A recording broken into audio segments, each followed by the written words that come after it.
Okay, before you watch this interview, I want to let you know that if you believe that the fight for America is real, you believe that, hey, the media is actually kind of propagating some lies. They're kind of pushing things under a rug. Hey, why is this being normalized? If this is what you're saying to yourself, I believe it as well. And that is why I am bringing to you a live event, a live podcast panel with Laura Loomer, Alex Stein, and Ryan Fournier from Students for Trump. October 21st, 12 to 4 p.m. live at Florida International University. If you're one of those people that says, yeah, I want to be on the winning side of this fight for America. If you are that person, I want you to go right now to the link in the description, register, save your seat, and I want to see you there October 21st. Enjoy the rest of the interview. Valuetainment definitely started out more so on the entrepreneurship side, more so business advice, and you guys still do content like that, but you had the shift to more political content, more of that side. Was there any backdoor conversations between you and the team? Yeah. Okay, good. Between you and the team that you were like, what if this affects the bottom line revenue? Wait, maybe we shouldn't talk about these things. Was there any conversations like that or any fear? No, not at all. And actually, we didn't decide to talk about politics at all. What happens is the middle of the election year, who is going to be leading countries, states, and cities matters a lot to the entrepreneur and to the citizen. Entrepreneurs need support at the city level, at the state level, and at the federal level by our Congress. Less regulation, please, less taxes, please, and from our president. And what happened is this is a year where those choices matter a tremendous amount as the entrepreneurs are creating jobs in this country, taking opportunity in this country. We're talking about what matters. We're not here to be political pundits. We're here to talk about what matters, what energizes, what supports, what drives, what helps, what fosters great energy on the entrepreneur. And it just so happens that every 4 years, we have a presidential election that matters a damn lot. So we're going to talk about it. And we don't apologize for it. But we're not trying to be political pundits. This is not Meet the Press or, any of those Sunday Face the Nation, any of those Sunday shows. We're talking about things that matter. So why is it that you think that some entrepreneurs and some, at least from what I hear, some entrepreneurs and some business people, some organizations that say, well, we're going to talk about anything political because that's the only thing you keep out of business? Well, I don't know who you're talking about when you say some entrepreneurs or some people, but the people we talk to, it matters to them. Now, they don't want to take a stand that's going to offend any part of their company, but you can't stand in the middle. You say, hey, look, I stand for low taxation, liberty, free enterprise, freedom of speech, and everything that allows me as an entrepreneur to make the company and to give you jobs. Review that, consider it, and govern yourselves accordingly. I like that. The reason why I ask is because I'm on your side. I believe that the status quo is being challenged of exactly what I said. That's something that I heard growing up. That's like, keep religion and politics out of business. That's the number one thing you keep out of business. And I think that status quo is being challenged because people on the side of, the entrepreneurs, organizations, like, well, we don't really stand for all this that's happening. We see the lies through the media. We see the LGBTQ being pushed. We see the children being brainwashed of certain stuff. You see that. Do you think now more than ever, it is important for people that are entrepreneurs, that are, like what you said, they have organizations, to be even more vocal and be even more, talking more about their beliefs? Well, I don't know if it's about their beliefs, but the best form of activism I believe an entrepreneur can undertake is to go out and make their voice heard among their employees and their people, and to say, look, if we want to succeed, I need the following things. I'm not here to pick a candidate, but if I tell you that these are the things we need, and you look and you see I'm telling you the truth, your choice is going to be very obvious. But I want you to know, there's no money tree back behind the company. There's a vacant lot. There's no money tree back there. There's no printing press. We need great markets, great customers, great employees, and to make the right bets in our business so that we can thrive and flourish. And I want you to thrive and flourish as families on the strength of the paycheck that you earn, and I want you to have a raise. And these are the things that are needed. And then say, when you go to the voting booth, vote in favor of that. And I take away the personality out of it. I say, vote in favor of that. And because you're going to come to a conclusion. And, you can say, well, I don't like the personality of this candidate or the personality of that candidate. So let me do this for you. You walk into an emergency room. No. You run into an emergency room and you're holding your mom's hand. Your dad's on the gurney and the paramedics are pushing him. He's had a massive heart attack, but they got him stable. You actually get to pick the two doctors. There's one doctor with a rough personality, but the nurse says that he's done 100 bypasses in the last 4 months, almost one a day, handling heart attack victims. His score is 98-2. And the two he lost, the people were so overweight in such bad condition, there was nothing he could do. There's a young doctor who they say is good, but there's no real record. But they say, oh my goodness, it's pleasant. Everybody at the hospital says nice things, but there's no numbers. And you say, well, what's the record? What sort of success has that doctor had on patients? Well, we don't have any numbers yet, but boy, what a nice person. What a great person. Isn't that great? And then your mom says, but I think that doctor's a jerk. Yeah, Mom, but he's 98-2. Who do you want cutting open your dad to save his life that day? I'm okay with the jerk. You're okay with the jerk. Why? Because his numbers back him up. And you know what? If you don't walk into the voting booth and have that kind of thought, you're making a mistake and you're not thinking about the country first. Anybody heard of George Patton? General George Patton. Go look up the history. He lost his temper and slapped a soldier. But you know what? When it came time to conduct war, he was the guy you wanted out on the front line, but he wasn't going to win any personality contest. That was Dwight Eisenhower, who was a rare general that did have a pretty compassionate personality, but he was also tough on the battlefield. But when it came time to defend America and who was out there, who did they want out there? They wanted George S. Patton, right? Why? Because he was tough, because he was going to get the job done. We're not here to vote for a personality contest. You're not here to vote for somebody that you think would be the most caring uncle and be a great guest at Thanksgiving. You're voting for someone to lead a country at a time of economic stress and a time of world, upheaval. Who do you want? The jerk that can get it done, or somebody that's real sweet that maybe you're further behind 4 years from now than you are now? Make that bet. Make that bet. I have a verse I want to read to you because it's very in line with what you're saying, because I hope that's not too intense. That's not too intense. I think that was not intense at all. I think that's the way I feel. That's 100%. And I feel that a lot of young Americans, a lot of young voters, a lot of, people that are listening, a lot of people that follow you are feeling that exact same way. And it's something that Pat said, that side is also waking up, because we're kind of tired of like, man, why is this being portrayed? Why is Satan in every music video? Why is the media pushing this and that? Why is this being, like that side that is furious about these things happening is also waking up. But I have a verse that I want to read you, because on that thought about the two doctors, this is a verse in the Bible talking about government. It's Romans chapter 13, verse 1. It says, obey the government, for God is the one who has put it there. There is no government anywhere that God has not placed in power. I share this with you because as a man of faith, as a follower of Christ, how do you obey the government when you know they're not in favor of you, when you know they're not in favor of the American people, when you know they're like not really making the best decisions? How do you obey the government? Well, Christ picked up a coin once and said, whose picture is on the coin? He said, Caesar. He said, give to Caesar what is Caesar's, give to God what is God's. Very simple. Simple as that. That's what I want you to do. And so that's about being honest and paying your taxes. You don't have to like the taxes, but if you follow the laws and you follow what's there, the Lord has said, look, there's no government there, but I allow to be there.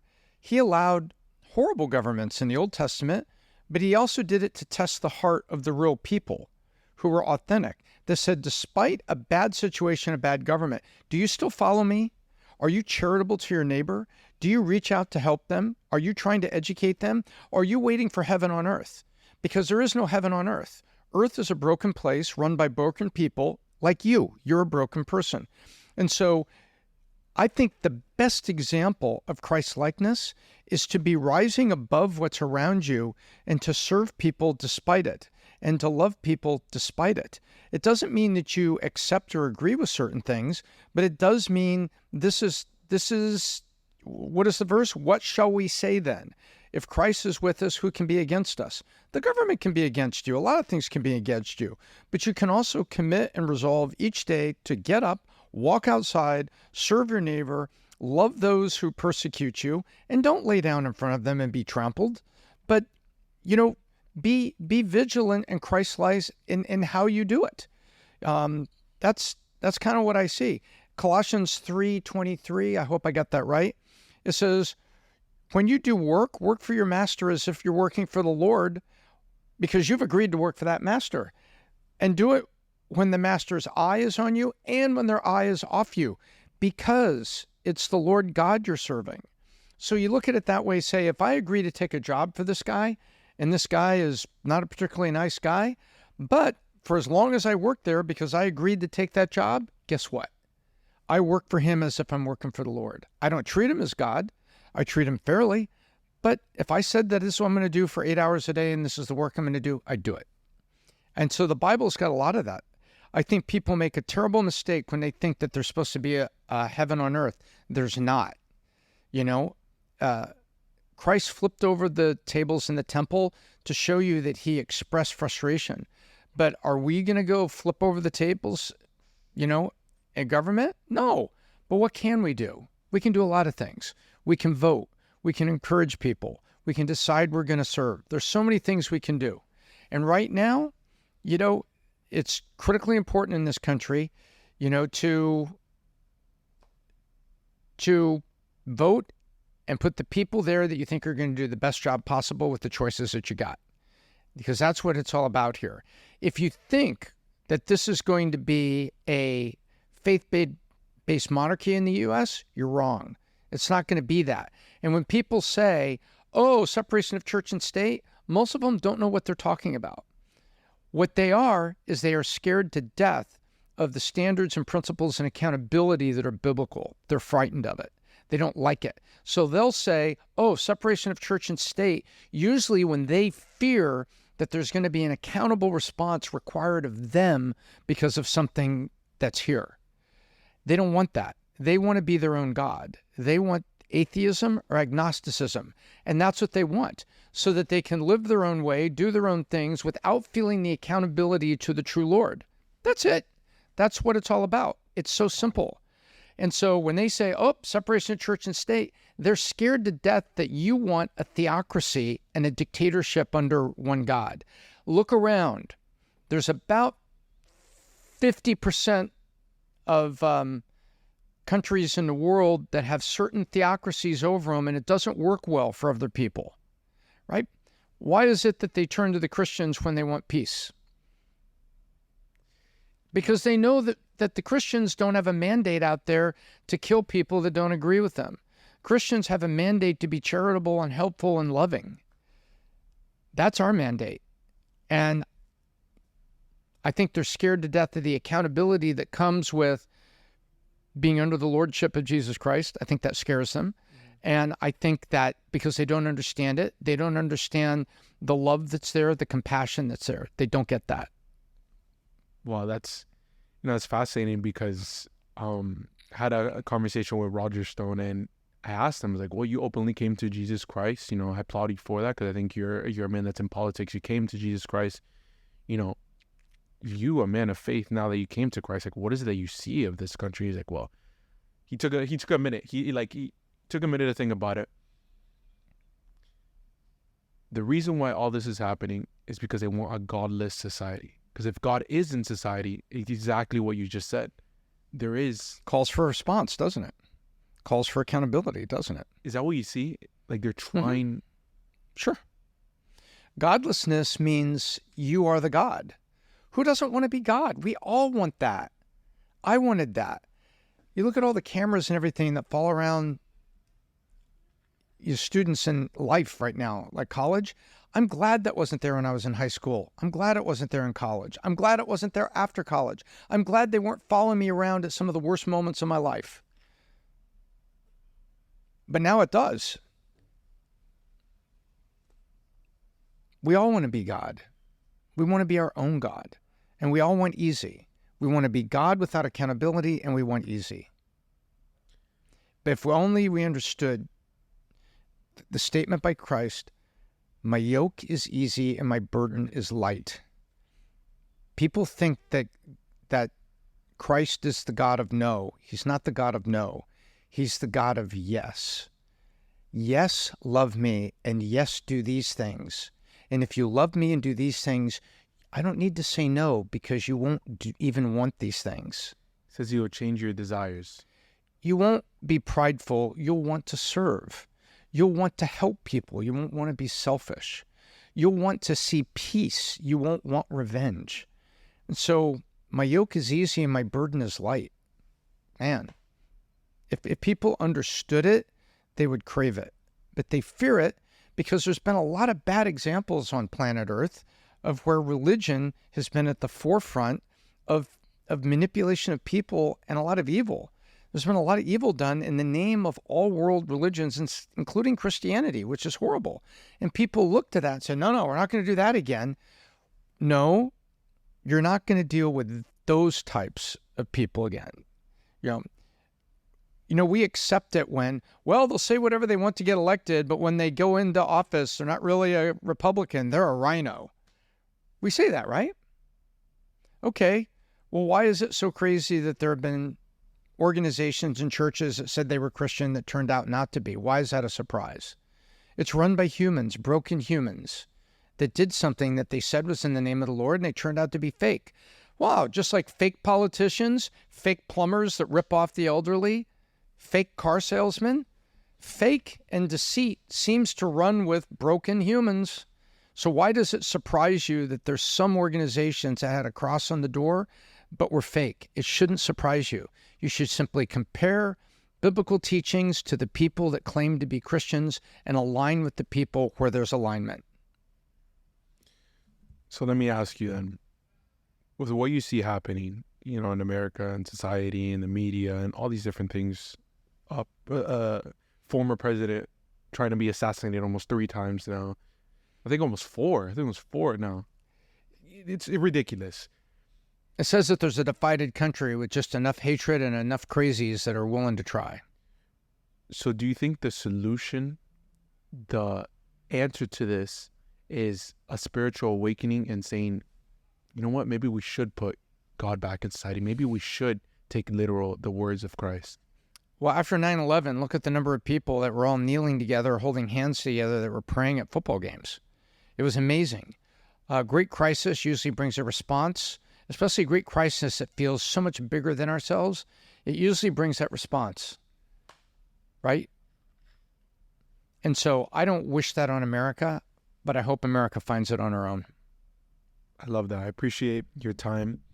If you guys did enjoy, if you guys made it to the end, I'm going to link your Instagram, everything, all these videos of Valuetainment, PBD podcast. Guys, go check it out. I really hope that you guys did enjoy it. If you did, hit the subscribe button, hit the like button, comment down below what was your favorite part. Anything that you want to end off on? No, thank you very much, Jacob. Thank you very much for having me. I appreciate it.